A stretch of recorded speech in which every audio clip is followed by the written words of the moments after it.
안녕하십니까, 조재팔입니다. 오늘도 법정 지상권 물건 하나 보겠습니다. 밀양 3개 2020 타경 3449번 대지입니다. 경남 밀양시 상남면 예림리 946-3 대지 86평방미터. 지상에 경매에 포함되지 않은 건물이 있습니다. 감정가는 3,475만 2,600원이고 현재 최저가는 2,780만 2천원. 제시외 감안 가격임 이렇게 되어 있으면 감정평가서를 열어봐야 됩니다. 감정평가서를 열어보면 대지의 감정이 3,861만 4천원입니다.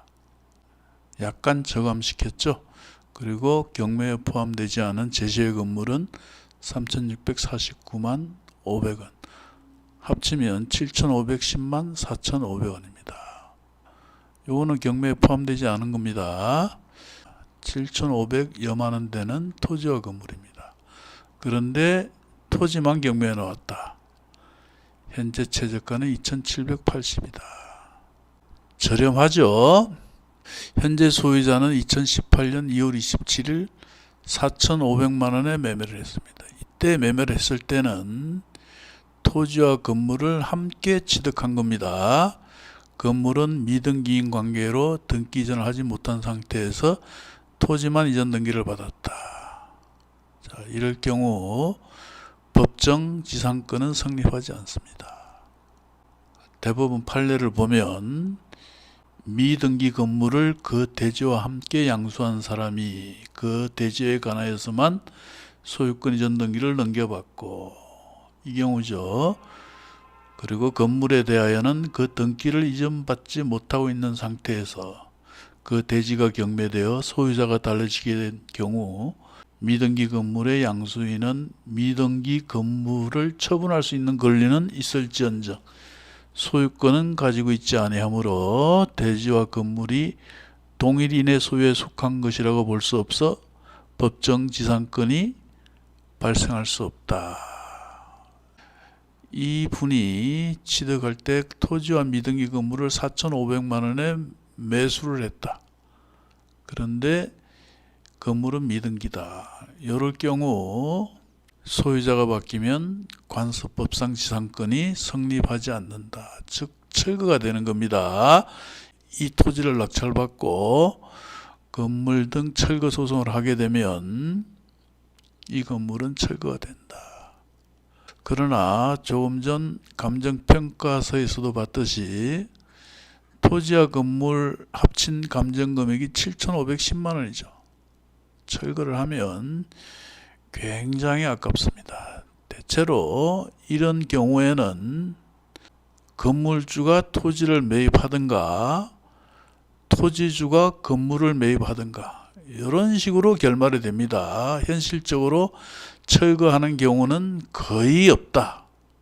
내가 이 건물을 철거하고 새 건물을 짓겠다 그러면 철거하겠지만 멀쩡한 건물을 감정적으로 철거하고 그러는 경우는 없다. 다만 토지주가 건물을 인수한다. 이럴 경우에는 좀 저렴하게 살 수가 있겠죠.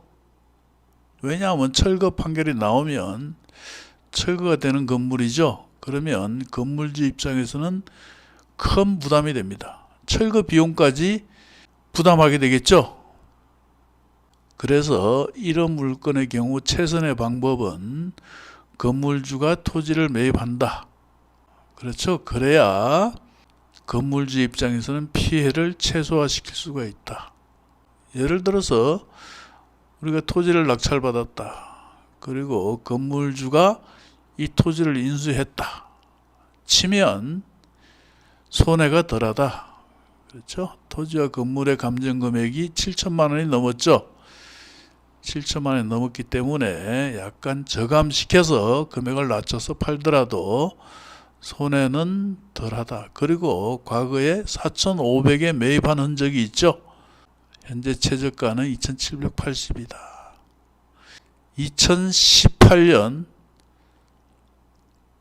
이천에 계시는 여성분들은 오해하지 마시기 바랍니다. 욕을 한 게 아니고 2018년이라는 얘기입니다. 자, 4,500에 매입을 했었다. 현재 최저가는 2,780이다. 4,500에 매입했기 때문에 4,500에 재매입을 한다 하더라도 이분은 뭐 크게 손해볼 게 없습니다. 그렇죠? 따라서 요 분도 채무자니까 입찰 자격은 없지만 대리인을 내세워서 입찰에 들어올 확률이 굉장히 높다. 그게 최선입니다. 이 채무자 입장에서는 이 토지를 낙찰받아서 정상화를 시키는 게 최선이다. 그런데 이 경매라는 게 그렇습니다.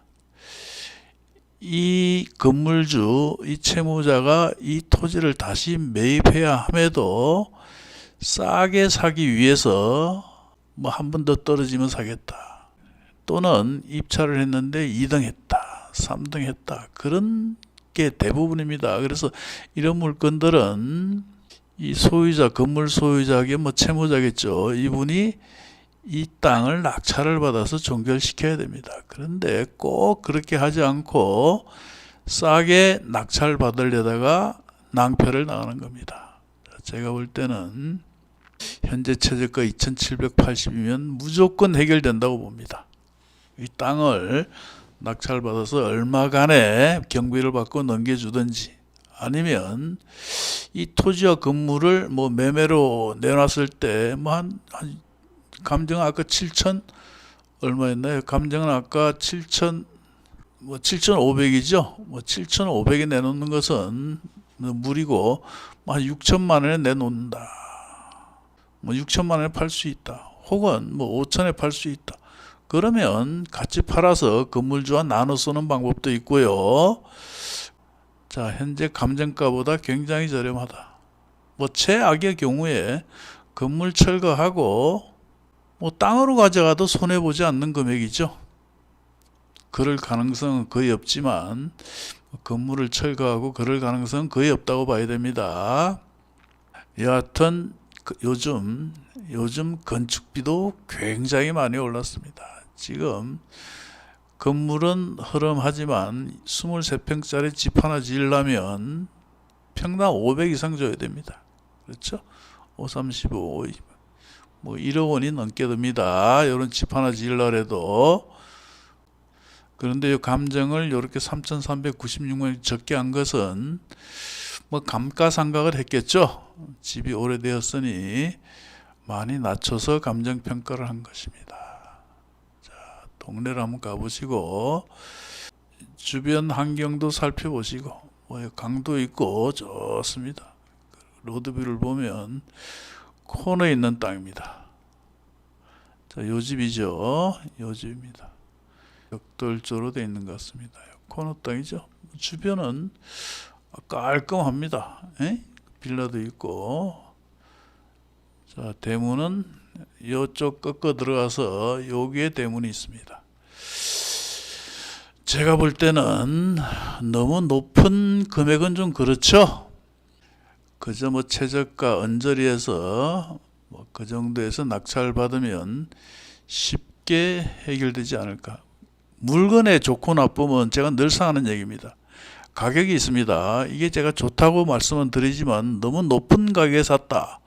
그러면 그 순간 안 좋아지는 겁니다. 그러나 저렴하게 낙찰 받는다면 쉽게, 아주 쉽게 해결될 것으로 보입니다. 자, 대지 평수도 적당합니다. 26평. 건물은 23.14평. 한번 이런 상상을 해봅니다. 만약에 이 토지와 건물을 내가 6천에 팔 수 있겠다. 뭐 감정은 7,500이지만 6천만 원에 팔 수 있겠다. 그러면 건물주에게 건물값을 어느 정도 쳐주고 그리고 토지와 건물을 내 소유로 한다.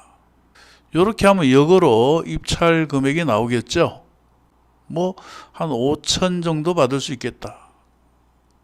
토지와 건물을. 그러면 뭐 건물값 얼마 쳐주고 그래도 남는 게 있을 것 같다.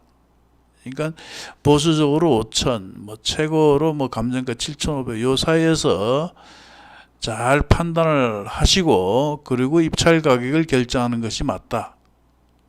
만약에 이 토지와 미등기 건물을 매매를 했을 때 뭐 7,500 감정 금액대로 7,500, 8,000을 받을 수 있다. 자, 그러면 건물주와도 협상이 더 수월하겠죠. 팔아서 반띵을 하자. 8,000에 팔아서 4,000씩 나눠 쓰자. 자, 그렇게 하면 건물주 입장에서는 거부할 이유가 없겠죠. 물론 그런 제안을 수락하느니 이 토지를 매입하게 되겠죠. 그렇죠? 만약에 8,000에 팔 수 있을 정도의 물건이라면 이 토지를 매입을 한다. 자, 하여튼 법정이상권 성립하지 않고 건물 철거 판결이 나온다. 봤을 때 협상의 칼자루는 토지 소유자에게 있다. 이렇게 판단하시면 틀림없습니다. 답사를 해보시고 이 토지와 미등기 건물을 함께 팔았을 때 얼마쯤 갈 것인가 요걸 분석을 해야 됩니다. 분석을 하시고 괜찮다면 뭐 입찰을 한번 해보셔도 좋다고 봅니다. 자, 영상을 보시고 도움이 되셨다면 구독과 좋아요 꾹 누르시기 바랍니다. 구독과 좋아요 누르시면 입찰 족족 낙찰 받습니다. 확실합니다.